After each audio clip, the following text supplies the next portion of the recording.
रस्सी में बांध करके रखा जाता है, वो अपने मालिक का ही मनन करता है, यानी अपने मालिक की हर बात आज्ञा मानता है।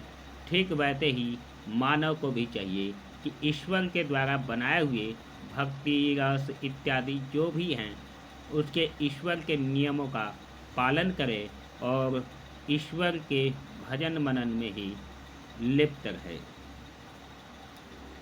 जैसे कि संसार में खिलाड़ियों की इच्छा से ही खिलौनों का संयोग और वियोग होता है, ठीक वैसे ही भगवान की इच्छा से ही मनुष्य का मिलना बिछुड़ना होता है।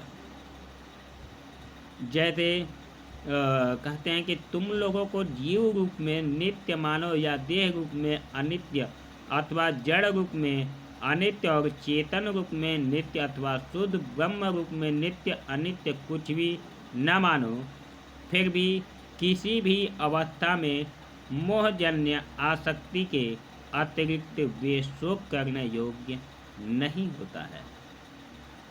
इसीलिए धर्मराज वे दीन दुखी चाचा चाची और असहाय अवस्था में मेरे बिना कैसे रहेंगे। इस तरह से धर्मराज कहते हैं कि मेरे बिना वो कैसे रहेंगे। और जो है जैसे वो अपने चाचा और ताऊ के बारे में प्रकट करते हैं अपनी मनोव्यथा, ठीक उसी तरह से इस अज्ञान जन्य मन की विकलता को भी छोड़ दो, इस तरह से जो है समझाते हैं। कौन समझाता है? संजय।